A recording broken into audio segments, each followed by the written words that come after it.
Hey y'all, back in the camper that I'm building, Wild West wagon. This is our new AC. It's 12 volts, so it's going to run on the battery. The way that I have the converter, another video that I just made, it's going to come up. This will go to the batteries and it'll run, and then if it's clicked on to shore power, it'll charge the batteries. So CountryMod right here gets great reviews. I've seen good stuff. We're going to put it in and see how it goes. I got to cut a hole in the ceiling real quick, so that'll be fun.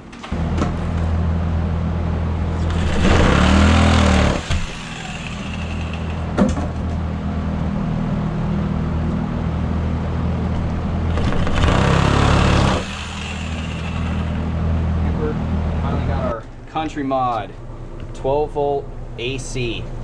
This is going to change everything. Going to be able to run the AC off grid on batteries and with some solar panels and shore power if we need to do that. But CountryMod, check them out on Amazon. We'll put the link in here. So we got all the parts. This is the control board. This is the internal piece here. It's going to get clicked on. This is the mounting bracket that helps bolt everything. Little screen. It'll make more sense when we're together, when it's together. That's for the electric. Here's the power cord that's going to go to the battery. But the fun part coming up is this. I got to cut, I'm only going to get 10.5, and it's got to be 14 wide. So I got to cut a hole in the roof of the camper.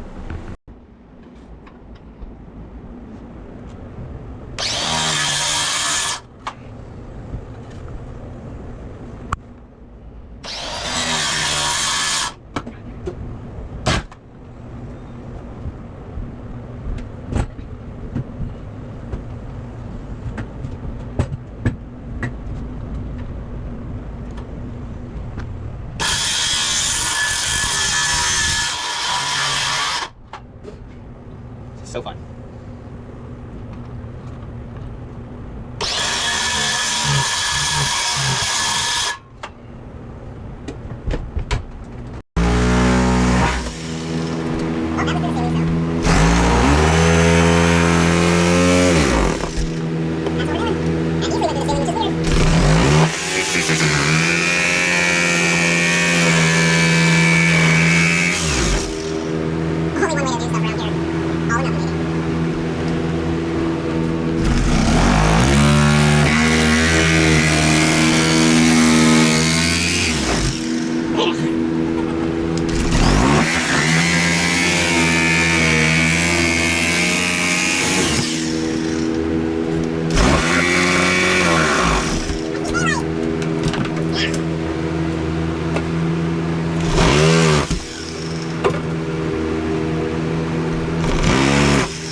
Side. There's our hole. And there's our hole, peeps.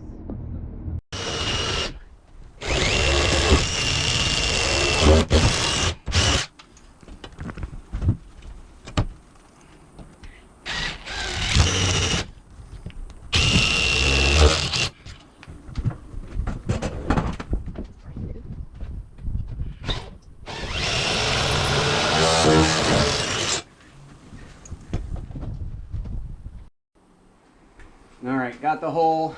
Now this is the internal bracket. The AC I got to carry to the top, and then the bolts are gonna pull it together, and that's what's gonna hold it there. Comes with these all threads.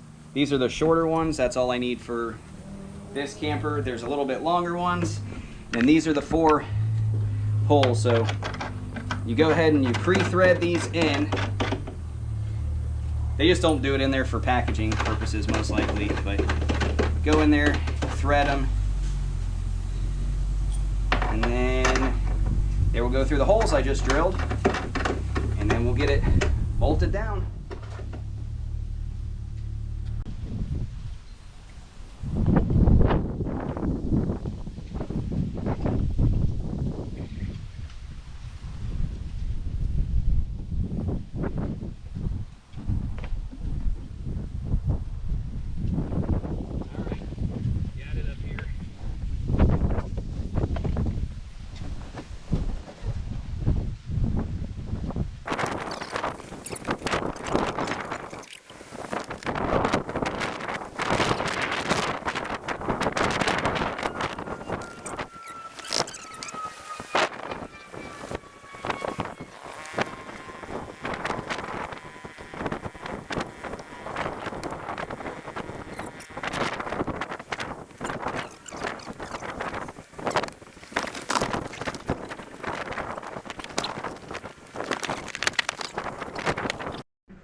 All right, hole cut, AC on through the roof. Got the bracket to hold the trim piece, and this is bolted. She's waterproofed. I doubt it's gonna leak. Might leak through the extra hole I drilled, but you know, had Heidi on the roof getting it done. Couldn't have done it without her up there, so let's see how this goes on. All right, we finally got this installed. Took a little effort. Got the power cables, figure out what we're gonna do. So now we got the control board.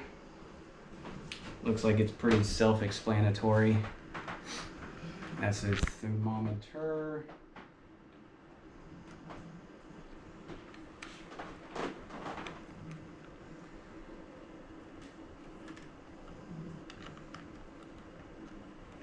I need this, it's hot in here. All right, we got it hooked up. It's running. Got battery power hooked up. Temporarily, I'm gonna wire it a different. Keep it clean, but needed to get it hooked up, make sure everything was working. Just there's 2 wires out of here, and then this is the spool that it comes with, and they just quick connect in there. No big deal. It runs down and hooks right into your batteries. She's cooling off quick in here. Now the trailer's a mess. That's what I'm gonna do tomorrow before work. Clean everything up. All installed. Running good. Cool air coming out. I'll probably resituate all this stuff, but for right now, goes through there. Drops through that. Then comes down here. Let's see.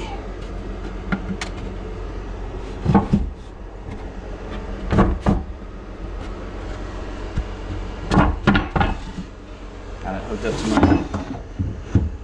up to my battery bank. Just goes right there. 12 volts. Have a RV inverter, and I also put converter, and I put another converter back there because it draws a lot, so it needs more on shore power to keep charging all my batteries. But yeah, not bad. We're super happy with it. Low profile, worked out perfect. And our little makeshift, that's the bed up there. It'll drop down here, but it's super nice, super good, super easy to install. Had the control board, it threw an error code, said contact customer service. I went ahead and contacted them. They sent me a whole new control panel. So it would put it on top, super easy, and started working. Haven't had another issue with it. So hopefully y'all enjoyed this video. Hopefully it helps you out. I have a link. Use the link. I think it'll save you $30. Again, customer service, super great. Been working with the company to get the piece that I needed. Super responsive. So go get you guys one. I think it's worth it. Especially if you want to stay off grid, use battery power, different things. Again, we're in Florida. It's 82 in here, so it says it feels comfortable. It feels better than that, to me at least. It's not bad. It's probably 96 outside right now, but you know, it's insulated in the walls, but you know, we have air gaps, not 100% sealed. Went camping in it twice, and both times, you know, it got down to 65, 66 degrees. So it does what it should. It's nice, especially running on 12 volt. That was my whole, you know, reasoning for buying this. I'm gonna throw some solar panels on the roof, and hopefully it'll be enough to, you know, run it during the day and keep it cool. So y'all go check them out, CountryMod.